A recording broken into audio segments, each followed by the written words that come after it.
हा विजय हिंदूंचा आहे. कारण लोकसभेमध्ये सगळे ॲनालिस्ट कौतुक सांगत होते की मुस्लिम कन्सॉलिडेशन, दलित कन्सॉलिडेशन.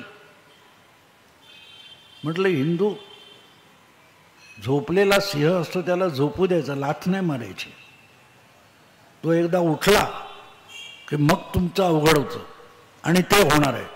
आणि ते झालं तेव्हा मग जयपूर समिटमध्ये माझं खूप कौतुक चाललं होतं. जो तो मला येऊन भेटायचा, कारण मी पहिल्यापासून सांगत होतो हरियाणात हे होईल.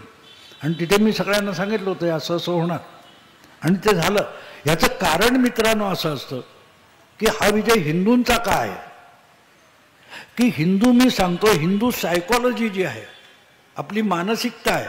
आपण कोणावर हल्ला करत नाही. हिंदू धर्माचा प्रचार प्रसार करायला कोणी गेलं, काय केलं, हे इतिहासात पुराणात देखील तुम्हाला सापडणार. कारण सेक्युलरिझम नावाचं जे काही थोतांड आहे ते म्हणजेच हिंदू आहे. हिंदू असणं म्हणजे सेक्युलरिझम असतो. दिल्लीच्या जामा मशिदीचा इमाम बुखारी याची मुलाखत माझ्याकडे आहे. त्याच्यात तो स्पष्टपणे सांगतो की हा देश कुठचा पक्ष आणि कुठच्या नेत्याच्या मेहरबानीने सेक्युलर नाही आहे. या देशात बहुसंख्य हिंदू आहेत म्हणून हा देश सेक्युलर आहे. आणि म्हणून हा देश सेक्युलर ठेवायचा असेल तर हा बहुसंख्य हिंदूंचा राहायला पाहिजे. ज्या क्षणी तुम्ही त्यातला हिंदू टक्का घटवता त्या क्षणी सेक्युलरिझम आपोआप संपतो. तो अफगाणिस्तानात संपला, तो इराणमध्ये संपला, तो काय त्या इजिप्तमध्ये संपला, आज इराकमध्ये दिसतंय. आणि हे लवकर लोकांना कळतं. मी बघितलेलं आहे. मी आत्ता 10 तारीखपासून 15 तारीखपर्यंत पश्चिम महाराष्ट्रात फिरत होतो. ह्या सगळ्यांना जे दिसलं नाही पश्चिम महाराष्ट्रात एवढं कसं झालं, कारण यांना माहितीच नव्हतं काय चाललंय, माहितीच नव्हतं काय चाललंय. मी जतला एका अशा गावठी हॉटेलमध्ये, सांगलीच्या जत तालुक्यामध्ये, आम्ही हायवे लगत एका याच्यावर चहा प्यायला थांबलो होतो. आणि पलीकडचे ते असे गावठी टेबलवर 3-4 लोक बसले होते आणि बघून मला कळत होते हे भजनी बुवा किंवा कीर्तनकार वगैरे तत्सम लोक आहेत. आणि ते बोलत होते ते मी ऐकत होतो. मी त्यांना जाऊन बसलो त्यांच्या बाजूला. मी त्यांच्याशी गप्पा सुरू केल्या. मी पत्रकार आहे वगैरे काही सांगितलं नाही. म्हटलं तुम्ही आत्ता जे बोलत होता तुम्ही तर बुवा वगैरे, हो म्हणे, आम्ही गावोगावी प्रचार करत फिरतोय कीर्तनातून आणि प्रवचनातून. म्हणे कसला प्रचार करतात? नाही, आम्ही लोकांना जाऊन सांगतो हे जे काय चाललंय हे बघा, समजून घ्या. पुढच्या वर्षीची वारी होणार की नाही हे आत्ताच्या मतदानातून ठरणार आहे. पुढचा चातुर्मास करायचा की नाही हे आपल्या मतदानातून ठरवा. कारण महाविकास आघाडी सरकार आलं तर काय भरोसा, नोमानीचं ऐकतील, चातुर्मासावर बंदी येईल, वारीवर बंदी येईल. याचा प्रभाव किती असतो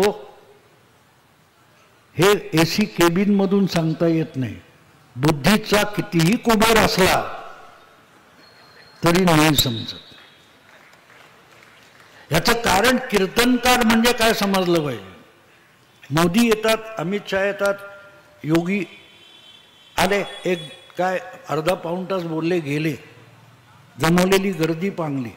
पण कीर्तनकार प्रवचनकार ज्या ज्या गावात जातो आणि रात्री कीर्तन चालतं तो 4-4, 5-5 तास अभंग श्लोक घेऊन त्याच्यावर जे निरूपण करतो, आजच्या परिस्थितीची ज्याची सांगड घालतो, तेव्हा तो त्या लोकांवर गारोड करतो. तो 4-4 तासाचं इंटरॅक्शन होतं आणि त्याचा प्रभाव जितका जनमानसावर पडतो तितका जाहीर सभेचा पडत नाही. आणि तिथे चमत्कार घडणारे माझ्या लक्षात आलं होतं. मी पुण्याला आल्यानंतर संघाच्या काही लोकांशी कॉन्टॅक्ट केलं, माझे सोर्सेस वापरले आणि माहिती घेतली. मित्रांनो, 4 महिन्यापूर्वी पंढरपूरमध्ये कीर्तनकारांचं एक फार मोठं संमेलन घेण्यात आलं होतं आणि त्यांना अजेंडा देण्यात आला होता. पण हा पत्रकारांना, पत्रकारितेला, चॅनेलवाल्यांना कसा कळेल? कारण संघाचे लोक सकाळी 9 वाजता पत्रकार परिषद घेत नाहीत ना. आणि त्यामुळे हे काय चाललंय ह्याचा अनेक ठांगपत्ता नव्हता. आणि मग त्याचा परिणाम होतो की तुम्हाला माहितीच नाही त्याच्यावर तावातावात बोललं जातं. विनोद हा असतो. तुम्ही बारकाईने जर बघितलं तर मोदींना मतं का मिळणार नाही हे निकालाच्या आधी सांगणारे जे असतात ते निकाल लागल्यानंतर मोदींना का मतं दिली हे तेच सांगतात. अंडर करंट होता. अरे मग खड्डा खण, पाय आत घाल, शॉक लागेल, कळेल अंडर करंट आहे. पडे जमिनीवर पण नसतात, 5व्या मजल्यावर बसतात आणि अंडर करंटची चर्चा करतात. कारण यांना जागेवर काय चाललंय, लोकांमध्ये काय चाललंय ह्याचा थांगपत्ता नसतो. मित्रांनो, कराडजवळ एका कॉलेज नजीक चहाच्या टपरीवर आम्ही गाडी थांबून चहा पित होतो. एक मुलगा कॉलेजचा दुसऱ्या मुलाला म्हणतो की काय रे, हिंदूंनी खरंच एवढं घाबरलं पाहिजे अशी परिस्थिती आहे. दुसऱ्या मुलाने दिलेलं उत्तर फार महत्वाचं आहे. तो दुसरा मुलगा पहिल्या मुलाला सांगतो, अरे यार, ती जर्मनीची मर्केलबाई पण तुझ्यासारखंच बोलत होती 10 वर्षापूर्वी. आज काय झालंय बघ जर्मनीमध्ये. त्या कराडच्या कॉलेजमधल्या मुलांना जगात काय चाललंय त्याचा पत्ता नाही, पण आमच्या संपादकांना नाही. काय बांगलादेशमध्ये चाललंय, काय जर्मनी, फ्रान्स, ब्रिटनमध्ये चाललंय याचा थांग पत्ता नाही. आणि हे बुद्धिजीवी आहेत. आणि होतं, तुम्हाला एकदा कळलं की आपण सर्वज्ञानी आहोत की मग शिकायची गरज होत नाही. तुमचा राहुल गांधी होऊन जातो. ते हातात लाल पुस्तक असं दाखवतो ना, तो बघितलं. हरियाणामध्ये हा गडी पुस्तक दाखवावं तसं जिलबीचा खोका दाखवत होता असा धरून. आठवतं? अरे जिलबीचा खोका असा धरायचा नाही तर पाक गळेल ना गडड्या. ते निर्बुद्धता करता करता एकूण पत्रकारिता किती निर्बुद्ध झाले बघा. डोकं चालवायचंच नाही. आणि परत पांडित्य सांगायचं. आता परत प्रॉब्लेम चालू असा झालाय, या हिंदुत्वाचा विजय म्हणायचा की काय म्हणायचा. जरांगे पाटलांनी किती उपकार केले हे बोलतच नाहीत. मला आणखीन एका हिंदी पत्रकाराचा आमचा फोन होता. तो म्हणाला, भाऊ ये बटेगे तो कटोगे अच्छा चल गया. म्हटलं यार, और 2-4 ओवैसी और 2-4 नोमानी मिल गए तो हमारा बुलडोजर बाबा तो 1 साल में प्राइम मिनिस्टर बन जाएगा. कारण त्यांनी जितकं काम केलं, तुम्ही लक्षात ठेवा, अनेकदा डिवचणार. एक साधी गोष्ट असते मित्रांनो. अनेक लोक हे काय मला विचारतात, अरे तुम्ही उभे आहात ना निवडणुकीत, तुमच्या हातात बॅट आहे, बॉलर कुठचा पाहिजे तुम्ही नाही ठरवायचं. तुम्ही जेव्हा बॅटिंगला उभे राहता तेव्हा समोरचे वाकड्यात वागणार, लफंगेगिरी सगळं करणार. तुमच्या हातात बॅट आहे, त्यांनी उत्तर द्यायचं. त्यांनी गुगली टाकावी, फास्ट बॉल टाकावा, शॉर्ट पिच टाकावा, हा त्याचा चॉईस आहे. तुमच्याकडे बॅट आहे आणि ते लक्षात घ्या. मग बघा काय होतं ते.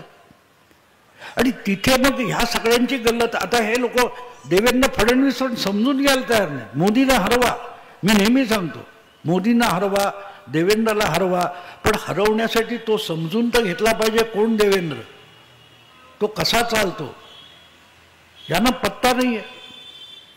यांच्या कल्पना ज्या आहेत. मग जरांगे पाटील बुडत्याला काडीचा आधार, ती काडी पण बुडाली आणि हे पण बुडाले.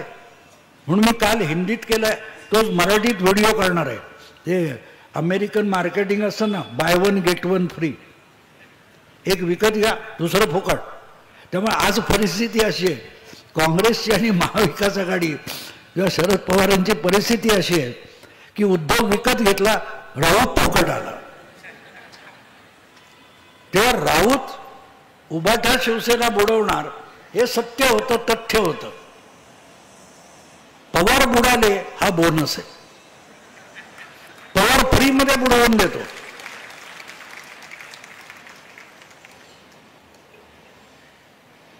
अरे विचार करा तुम्ही.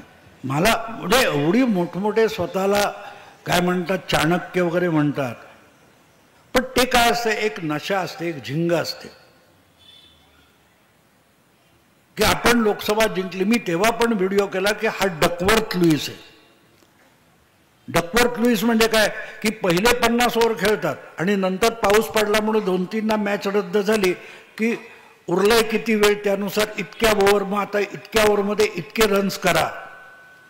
याचा अर्थ दुसरी टीम कितीही चांगली खेळली तरी त्यांच्या 15-20 ओव्हर पहिल्या गेल्या त्या जुन्या रेटने त्यांनी केलेलं कॅल्क्युलेशन असतं. त्यामुळे प्रॅक्टिकली डकवर्थ लुईस हा अन्याय असतो. पण खेळ चालू राहायला पाहिजे, नियम म्हणून ते स्वीकारायचं असतं. आणि इथे या लोकांनी गल्लत केली की तो विजय हा आमचा अंतिम विजय आहे. आणि आता अरे एक गोष्ट लक्षात ठेवा, लोकसभा आणि विधानसभेत फरक काय पडला. आता मला मकरन गाडीतून येताना विचारत होता, ओपिनियन पोल चुकीचे असतात का. मी नाही मानत, एक्झिट पोल चुकीचे नसतात, पण ते कुठचे कशाला लागतील याच्या मर्यादा असतात. ओपिनियन पोल किंवा एक्झिट पोल हे आधी झालेल्या निवडणुकीच्या आकड्याच्या आधारावर केलेले असतात. हे इतकी मतं मिळाली, मग याच्यात इतकी घटतात काय, इतकी वाढतात काय, यानुसार ठरवतात. पण ते गणित हे आधीच्या इलेक्शनला लागून मर्यादित असतं. लोकसभेला 61% मतदान झालेलं होतं आणि 61% मतदान झाल्यानंतर जी काय टक्केवारी होती त्यामधला एक मोठा फरक लक्षात घ्यायला लागतो की महाविकास आघाडीच्या सगळ्यांनी सगळा जीव ओतून काम केलं होतं आणि दे वर ॲट देअर हायेस्ट. उलट बाजूला भाजप किंवा महायुतीने तेवढी मेहनत नाही केली, देखावा उभा केला होता, मेहनत केलेली नव्हती. आणि त्यामुळे भाजपची किंवा महायुतीची जेवढी क्षमता होती त्या क्षमतेनुसार मतदान झालं नव्हतं. त्यामुळे BJP was at there lowest. 3-4-5% मतदान वाढलं, हेच तर देवेंद्र फडणवीस सांगत होते ना. 3% मतदान वाढवा, सगळे आकडे उलटे होतील. 5% मतदान झालं, वाढलं, सगळा उलटफेर होऊन गेला. तो निवडणुका समजून घेणं आवश्यक असतं. मित्रांनो, समुद्र असतो ना, सुनामी आली, वादळ आलं, आपण सगळं बोलतो. हे समुद्राच्या खोलीच्या पातळीवर तुम्ही जाल तर 1 किलोमीटर उंचीच्या पातळीवर सगळी हालचाल चालू असते. त्याच्या आतला 5-15 किलोमीटर आतला जो तळागाळातला समुद्र असतो तो अतिशय संथ असतो, त्याच्यात कुठलीही लाट नसते. पण त्या वरच्या लाटेला तुम्ही काय समजून बसलात अंतिम सत्य, तर तो उथळ पाण्याला खळखळाट फार असतो. आणि तिथे या सगळ्या विश्लेषकांची गोची झाली. पहिली गोष्ट म्हणजे मी सेक्युलर आहे म्हटल्यावर मला पहिल्यांदा महायुतीचा पराभवच बघायचा आहे, आणि तो एवढासा का होताना दिसला तरी सगळे हवेत गेले. पण फरक तिथे पडतो की जेव्हा समोरच्याने प्रयत्न केले तर काय. मला ते आठवतं 83 मध्ये जेव्हा आपण पहिल्यांदा विश्वचषक जिंकला तर त्यावेळेला वेस्ट इंडिज हरला होता, आपण जिंकलो नव्हतो. लक्षात ठेवा, त्यांचे पहिले 5 उत्तम फलंदाज ही आडवी तिडवी 30 ओव्हरमध्ये संपवायचे, पण ते 5-6 विकेट पडल्या आणि नंतर डिफेन्सला काय राहिलं नाही. त्यामुळे त्यांनी चूक केली होती, हारागिरी केली होती, परिणाम म्हणून आपण जिंकलो. पण लॉईड परत आला टीम घेऊन आणि 6च्या 6 वनडे आपल्याला हरवलं होतं. आज लोकसभा आणि विधानसभेची तुलना करायची तर 83चा वर्ल्ड कप आणि नंतरच्या 6 वनडे यांची तुलना करा, मग तुम्हाला कळेल की आत्ता काय झालं. त्याच्यासाठी फार मोठ्या राजकारणी थिअरी बघायला लागत नाही. त्यांचं पोटेन्शियल होतं, बीजेपीचं पोटेन्शियल होतं, पण त्यांनी हारागिरी केली. लोकसभेला बीजेपीकडून हारागिरी झाली होती, त्याचे परिणाम भोगले. आणखीन एक भाग लक्षात घेण्यासारखा आहे. आता जे काय चाललंय ना, एकनाथ शिंदेचा चेहरा उतरलाय, अजितदादा अमुक करणार तमुक करणार. अरे कशाला करेल, अजितदादाला त्यांच्या काकाच्या विरोधात खंबीर आपल्या पायावर लोकसभेच्या वेळेला आता त्यांचा विश्वास बसलाय, एकमेकांची मतं एकमेकाला ट्रान्सफर झाली, पहिले इस्तेमाल करे फिर विश्वास करे. आज जेव्हा तरीही त्याला बरोबर ठेवलाय, त्यानंतर त्याला आपल्या पायावर उभा केलाय जर अमित शहानी, आणि काकांनी आपल्याला नुसती पदं दिली पण आपल्या पायावर उभं केलं नाही, लिफ्ट दिली पण पायाने चालू दिलं नाही. हा जो अजितदादाचा अनुभव होता त्यातून बाहेर पडून आता अजितदादा हा यांना हायकमांड यांना काका मानणार आहे. हा फरक असतो राजकारणात. राजकारण हा दीर्घकालीन एक प्रक्रिया आहे. त्याच्यात आत्ताच काहीतरी मिळालं पाहिजे म्हटलं की तुमचा उद्धव ठाकरे होतो. मिळालं, टिकलं किती. मला आठवतं जेव्हा 2014 मध्ये युती तोडली गेली, माझ्या ब्लॉगवर तुम्हाला अजून लेख सापडतील. मी भाजपला उभं आडवं झोडपून काढलेलं आहे, कारण तेव्हा युती तोडायची वेळ नव्हती. याच्यात भाजपला भविष्यात फार मोठी किंमत मोजावी लागेल हे मी म्हटलं होतं. मी तेव्हा भाजपवाल्यांनी खाली घातलेल्या शिव्या आजही आहेत तिथे. हा मार्मिकचा संपादक होता, हा शिवसैनिक आहे. म्हटलं मी शिवसैनिक नसतो, भाजपवाला नसतो, मी फक्त पत्रकार आहे. मी टीका कोणावरही, पवारांवर असो किंवा आणखी कोणावर असो, टीका कधी करतो की जेव्हा तुमचा अजेंडा, तुमची तत्व, तुमची काय पॉलिसी आहे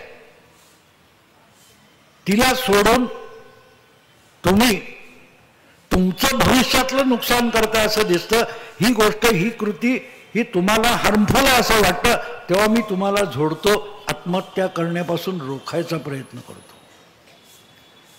माझं नुकसान देवेंद्रनी कबूल केलं ना माझ्याकडे की तुमचं म्हणणं बरोबर होतं, की तेव्हा बिनशर्त पाठिंबा काकांनी दिला. भाजप पण हुरळला होता ना, उद्धवला दुखावलं होतं. पुढची 5 वर्ष त्याची किंमत मोजावी लागली. या सगळ्याची गरज नसते, म्हणून ती वेळ येईपर्यंत थांबायला पाहिजे. पण ठीक आहे, डोपरा फुटल्यानंतर जर भाजपवाले शहाणे झाले असतील तर ते म्हणतात ना, सुबह का बोला शाम को लौट आहे, तसं असतं. आणि मला आठवतं मी त्यानंतर परत एकदा हे दोघे एकत्र आले सरकार. त्यानंतर किस्त्रीमने जेव्हा विशेषांक काढला होता देवेंद्र फडणवीसांच्या वाढदिवसाला, तर तेव्हा मी म्हटलं होतं की हा लंबी रेस का घोडा आहे.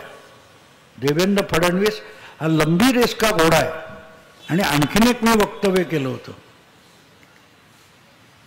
की आपल्याकडे म्हण आहे, वासरात लंगडी गए शहाणी. पण 2014 पासून 2019 पर्यंत महाराष्ट्रातलं राजकारण बघितलं तर देवेंद्र हेच वासूर होतं, बाकी सगळ्या गायी होत्या. आणि म्हणून मी त्या किस्ट्रीमच्या त्या अंकाच्या प्रकाशनाच्या वेळेला एक वक्तव्य केलं होतं, त्याला उलटं झालं. लंगड्या गाईत वासरू शहाणा निघालं.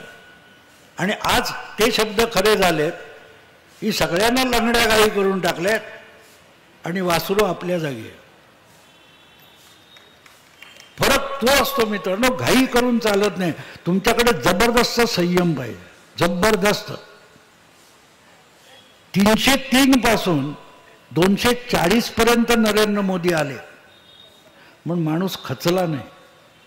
मला अनेक जण म्हणाले, पत्रकार, की आता मोदींना लगाम लागलेला आहे, आता एवढं म्हणलं. बिलकुल नाही, तुम्ही चुकीच्या समजत आहात.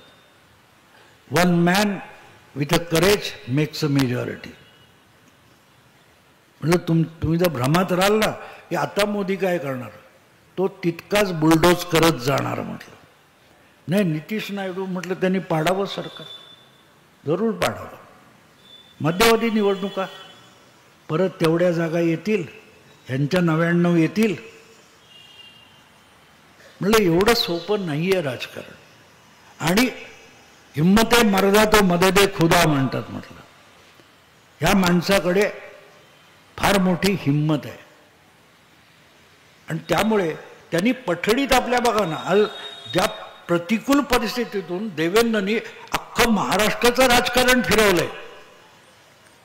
फक्त आता भाजपचा मुख्यमंत्री येतो म्हणून खुश होऊ नका. भाजप हा विषय दुय्यम असतो मित्रांनो. महाराष्ट्राच्या राजकारणातल्या दोन प्रवृत्ती खच्ची झाल्या आहेत. एक उद्धव प्रवृत्ती आणि दुसरी शरद पवार प्रवृत्ती. विचका करून ठेवणे.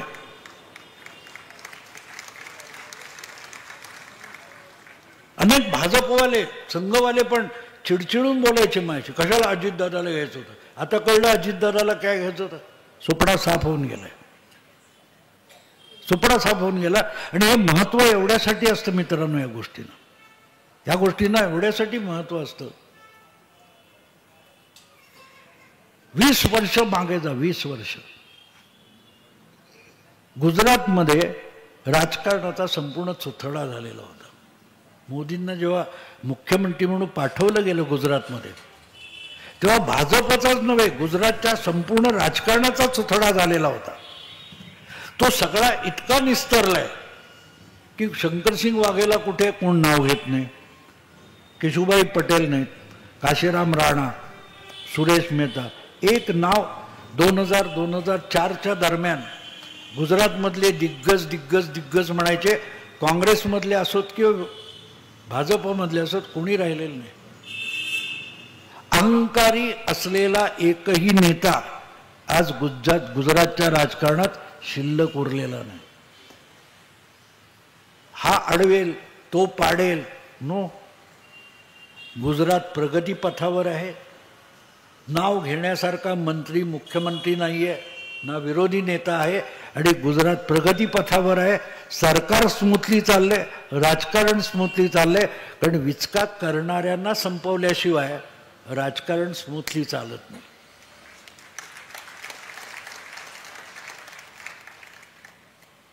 सत्ता सुद्धा, मी फार अगदी शाळकरी वयामध्ये त्या काळात डॉक्टर राम मनोहर लोहिया यांची एक मुलाखत वाचली होती. मी होतो शाळकरी वयात. त्यावेळेला समाजवादी पक्ष जोरात होता आणि त्या पत्रकाराने डॉक्टर राम मनोहर लोहिया जे समाजवादी नेते आणि विचारवंत होते, त्यांना प्रश्न विचारला होता की तुमच्या पक्षाचं बहुमत आलं तर तुम्ही पंतप्रधान व्हाल का. ते म्हणाले नाही, मी पक्ष सोडून देईन. तुम्हाला का. त्यामुळे माझा पिंड विरोधी पक्षाचा आहे. तेव्हा माझ्या पक्षाचं सरकार आलं त्याला ठोकून काढणारा कोणतरी विरोधी पक्ष पाहिजे ना. मी विरोधी पक्षात जाईन. म्हणजे माझा पक्ष सोडीन, नवा पक्ष काढीन किंवा विरोधी पक्षात बसेन. तो म्हणाला का. मग तुम्हाला पंतप्रधान म्हणून कोण चांगलं वाटतं. म्हणाला नेहरू चांगला पंतप्रधान आहे. अरे म्हणून तुम्ही तर रोज टीका करता. म्हणे हो, गाडीवान बैलाला चाबूक मारतो ना. म्हणाला मी गाडीवान आहे, तो बैल आहे. गाडी ओढणारा आणि गाडीवान यातला हा फरक आहे. राजकारणातलं अराजक नालायक गाडीवानामुळे होत. किती सुंदर कल्पना. आणि आज राजकारणाचा चुथडा आपण बघतो. त्याचं कारण मित्रांनो ते आपल्या देशामध्ये आज विरोधी पक्षच नाहीये. ते काय पोरकटपणा करते सोडून द्या. त्यांना वाटतं ओरडाओरडा केला म्हणजे विरोधी पक्ष झालं. तर एक काळ असा होता की लोकसभा विधानसभा मोजकी मंडळी असायची. कालपासून तुम्ही गेले 4-5 दिवस ऐकत असाल, राक्षसी बहुमत, राक्षसी बहुमत, 230 काय काय बोलतायत. अरे यांचा जन्म होण्याच्या आधी पण महाराष्ट्र होता, विधानसभा होती. हे पण या शेंबड्या पत्रकारांना माहिती नाहीये. 52 वर्षापूर्वी 1972 मध्ये बांगलादेशच्या युद्धानंतर जी विधानसभा निवडणूक झाली, त्या निवडणुकीमध्ये एका काँग्रेस पक्षाला महाराष्ट्राच्या विधानसभेत 222 आमदार मिळालेले होते. ते राक्षसी नव्हते. ते राक्षसी नव्हते का. आणि इतकं दूर कशाला जाता. 2015 मध्ये दिल्ली विधानसभेत 70 पैकी 67 जागा एकट्या केजरीवालला मिळाल्या. ते राक्षसी बहुमत नव्हतं. किती मोटिवेटेड बातम्या तुमच्याकडे येतात बघा. आत्ता तुम्हाला महाराष्ट्रातले 288 मध्ये 234 म्हणजे राक्षसी वाटतं. मग केजरीवाल राक्षसी आहे ते का म्हणाला नाही तुम्ही. कारण तुम्ही अजेंडा दाखवताय, तुम्ही अजेंडा सांगता. पण जे कोणी मुडबर होते, रामभाऊ म्हाळगी होते, आमच्या मुंबईचे हसू अडवाणी होते, 2-3 जनसंघाचे, 2-4 समाजवादी जनसंघाचे, 10-12 शेका पक्षाचे, पण इतके कृष्णराव धुळूप होते कल्याणचे. इतकी दांडगी माणसं होती की हे 25-30 विरोधी आमदार हे 222 आमदारांच्या काँग्रेस सरकारला धारेवर धरत होते. सोपं नव्हतं मित्रांनो, कारण ते विरोधक होते, ते गाडीवान होते. आज गंमत आहे की चालवायला बसलेलाही बैल आहे आणि गाडी ओढणाराही बैल आहे. प्रत्येकाला बैल व्हायचं, गाडीवान व्हायला कोणी तयार नाही. म्हणून मला हा विषय पण निघाला असा की एक चॅनेलचा अँकर मला म्हणत होता तुम्ही पाहिजे वगैरे वगैरे मुलाखतीसाठी. म्हटलं काय तुम्हाला यातलं काही कळत नाही, तुम्ही कशाला चर्चा करता म्हटलं. तेव्हा मग हा विषय निघाला. म्हटलं हे विरोधी पक्षाने विरोधी मानसिकता असलेला कोण नाही आहे. म्हटलं 4 वर्षापूर्वी कधीतरी राज ठाकरे बोलला होता मला विरोधक म्हणून एवढा, मला ते आवडलं होतं. कारण तुम्ही सत्तेवर नजर ठेवलीत की बेरजेचं गणित सुरू होतं, सत्तेचं वाटप सुरू होतं, पण ती सत्ता चाकोरीत ठेवणं हे काम कोणी करायचं. आणि कुठलंही काम छोटं नसतं मित्रांनो. मला आठवतं की ते काय म्हणतात ते अपोलो पहिलं उतरलं, अपोलो 11 चंद्रावर, तेव्हा त्या नासामधल्या एका लेप्टमनची मुलाखत टाइम मॅगझिनमध्ये मी वाचली होती. तर ते मला एक होतं लेप्टमनची मुलाखत का, तर त्या माणसाने जवळजवळ 12 वर्ष, लेफ्टमन होता तो, त्यांनी सुट्टी घेतली नव्हती. आणि त्याला विचारलं की तू 12 वर्ष सुट्टी का घेतली नाही. तुम्हाला नाही, मग आमचं मिशन लेट झालं असतं. तो इंटरव्ह्यू घेणारा म्हणाला तू तर लेफ्टमन आहेस, तू काय शास्त्रज्ञ नाही आहेस. तो म्हणाला नाही, म्हणा मी शास्त्रज्ञ नाही आहे, पण इथे जेवढे शास्त्रज्ञ काम करतात ना त्यांना कुठच्या मजल्यावरून कुठल्या मजल्यावर जायचं, कुठल्या वेळेला त्याला कुठल्या मजल्यावर जायचं हे मला माहिती आहे, त्याला मला सांगावं लागत नाही. आणि ते सांगताना त्याच्या विचाराची शृंखला तुटते आणि त्याला ती पहिल्यापासून सुरुवात करायला जो वेळ लागतो तो मी वाचवत होतो. टाळ्या वाजवल्यात मित्रांनो. आपल्याकडे संघाचा स्वयंसेवक काही वेगळं काम करतो का. तो 9 वाजता पत्रकार परिषद घेत नाही रोज. मी 3 नोव्हेंबरला व्हिडिओ टाकलाय, 23 तारीखला हे सगळे म्हणतील संगम शरणम गच्छामी. 20 दिवस आधी, कारण संघवाले कसं काम करतात ते मी बघितले. ते बोलणार नाहीत, सांगणार नाहीत, ते काम करतात. आणि तिथे ह्या सगळ्यांची गल्लत होते की यांना पत्रकार परिषदेतून ओरडून सांगावं लागतं की आम्ही हे करतोय, नाहीतर ह्यांना बघायला वेळ नाहीये. आणि त्यामुळे जो काय घडला तो चमत्कार आहे असं मी बिलकुल मानत नाही. हे होणारच होतं, होणारच होतं. कारण मला दिसत होतं, जाणवत होतं, मी ज्यांना भेटत होतो त्या प्रत्येकाच्या डोक्यात हे होतं की म्हणजे मोदींना जेवढा 240 आकडा दुखला नाही तितका तो हिंदूंना दुखलेला आहे.